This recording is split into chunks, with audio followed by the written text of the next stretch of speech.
Comment on fait pour cohabiter ensemble? Plus on crée des moments de rencontre, pas les itinérants d'un bar puis les autres de l'autre bar, là, plus on se parle quand on se rencontre, plus on apprend à se connaître, plus notre quartier est vivant. Ici, dans Sainte-Marie, Ville-Marie, souvent les gens vont trouver que c'est un quartier peut-être qui est moins hot, moins beau, mettons, que Plateau-Mont-Royal ou, je sais pas moi, dans le Vieux-Port. Hein, là, tout est beau, tout est... Puis moi, je dis toujours, ben, le beau amène le beau. Le propre amène la propreté. Les beaux espaces amènent les gens à vouloir s'approprier des espaces verts. Donc, plus on en crée des espaces agréables, conviviaux, accueillants, alors les gens se l'approprient, puis ils ont envie que leur quartier soit beau. Ils ont envie il y a un sentiment d'appartenance, en fait.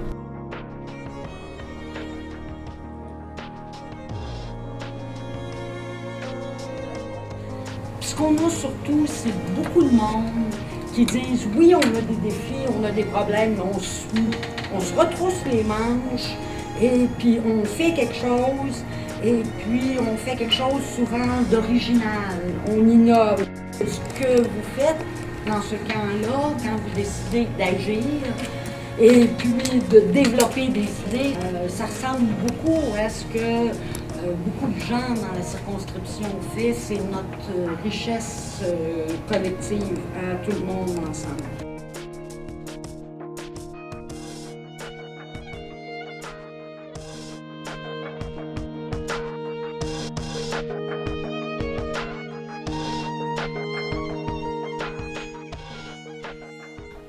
Jean-François Morin-Robert, je suis intervenant psychosocial pour le groupe communautaire L'Itinéraire. Je m'intéresse beaucoup au niveau des problématiques de toxicomanie, d'itinérance, délinquance, surtout au centre-ville, parce que c'est beaucoup ce que ça se passe au niveau des ressources. Il y a des problématiques partout sur l'île de Montréal, mais essentiellement, les services sont composés au centre-ville, en Ville-Marie. Oui. Au niveau de Centre-Sul, Ville-Marie, ces places-là, c'est là où il y a la plus grande concentration d'itinérants. Surtout parce que c'est qu'il y a beaucoup de passants. Faut qu'on se cachera pas, souvent les itinérants vont mendier. C'est aussi qu'il y a la plus grande concentration, disons, les refuges pour les hommes, les femmes la nuit, aller manger, avoir accès à des soins, des choses comme ça. Fait que, selon moi, la plus grande problématique au centre-ville présentement, c'est la cohabitation entre, on va dire, le citoyen normal, qui fait son métro boulot dodo, et la clientèle vulnérable itinérante au centre-ville. Moi, mon nom c'est Guy Thibault. Je suis un ex-itinérant. Je suis présentement à l'itinéraire. J'étais 1 an et demi dans la rue. Qu'est-ce qui m'a emmené dans la rue? C'est une dépression majeure et j'ai rechuté dans la drogue. Moi, ce qui m'a emmené ici, c'est la faim. Ça faisait comme 3 jours que je n'avais pas mangé, puis on m'a dit qu'il y avait une journée hamburger à l'itinéraire, ouvert à tous. C'est comme ça que j'ai connu l'itinéraire, puis à partir de là, ça m'a donné le goût ou un endroit où aller dans le jour, où je me sentirais pas trop jugé, où je pourrais prendre un café, manger un peu, puis fait que ça m'a comme donné un peu d'espoir, ça m'a aidé à ce niveau-là, au niveau de la survie. Un itinérant, en partant, c'est un être humain. Puis je pense que tous les êtres humains sur la planète ont la même valeur, c'est juste la valeur des vêtements qui change. C'est juste ça. Fait que c'est important de ne pas juger les humains dans leurs difficultés. Puis je pense que vous en êtes la preuve un matin que les humains sont capables de ne pas juger. Vous êtes venus ici sans plus juger, puis ouverture d'esprit, puis c'est vraiment important, je pense, pour la santé de la communauté.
Puis l'escouade de bonne humeur, c'est une escouade qu'on a fait pour qu'on puisse donner de la bonté aux autres et on puisse montrer qu'il y a des trucs intéressants à suivre pour qu'on améliore notre environnement.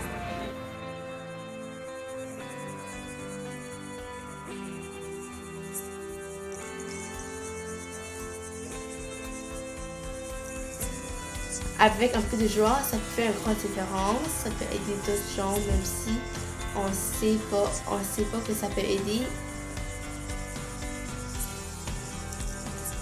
L'escouade de la bonne humeur, ça pourrait aider plein de gens ici à Montréal.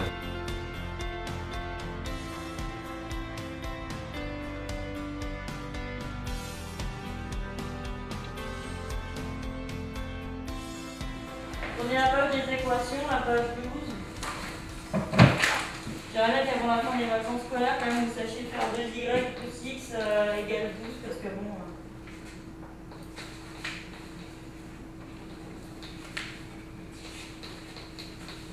Est-ce que quelqu'un peut me faire ça, là, venir au tableau Allez. Allez, surtout vous pressez pas pour venir. Dépêchez-vous, là. Si x égale y, ça veut dire quoi là?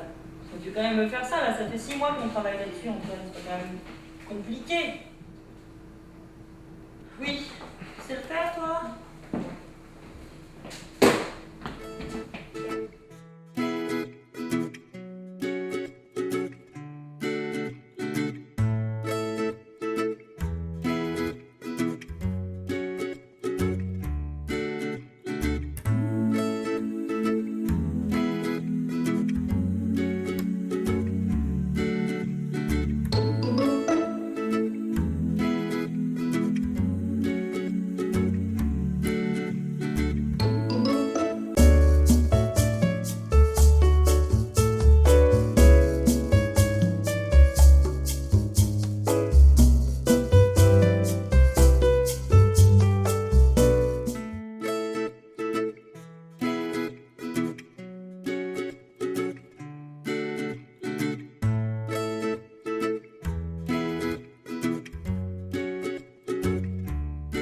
Il y a beaucoup de familles qui passent plus de temps sur leur appareil technologique qu'en parlant les uns avec les autres.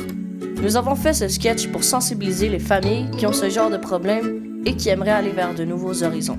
Il suffit d'un petit geste de bienveillance pour se rendre heureux.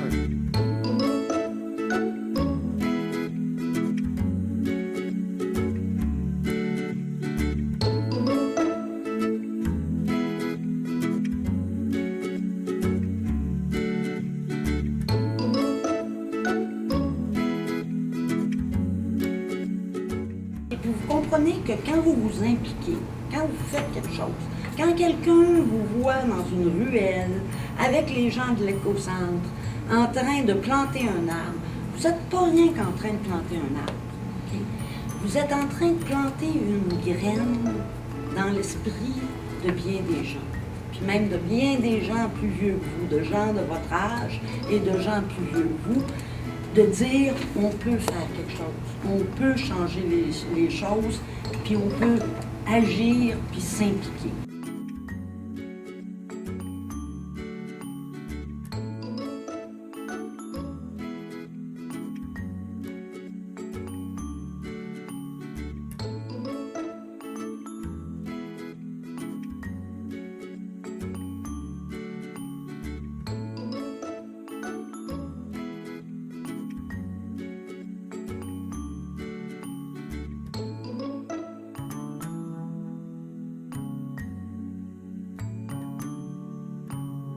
J'aime vraiment l'idée de faire des entrevues pour en fait nous donner des idées sur un film qui va aider notre quartier en fait.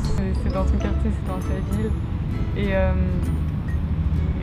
enfin, déjà c'est pour améliorer ton quartier, donc t'as rien à perdre et t'en fais partager, tu le fais partager aux autres gens quoi. Le genre d'alchimie entre équipes, c'était pas qu'on était tout seul à faire nos affaires, c'est vraiment on travaillait tous ensemble.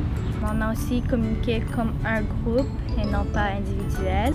En fait, ce camp-là est vraiment pas comme les autres. En fait, c'est le premier camp que je me lève le matin et fière de me déplacer à cette place-là. Là, c'est un camp qui pourra améliorer sa vie et la vie des autres aussi. Bonjour, je m'appelle Zoé, j'ai 12 ans et j'aimerais que ça continue et que ça ne lâche pas.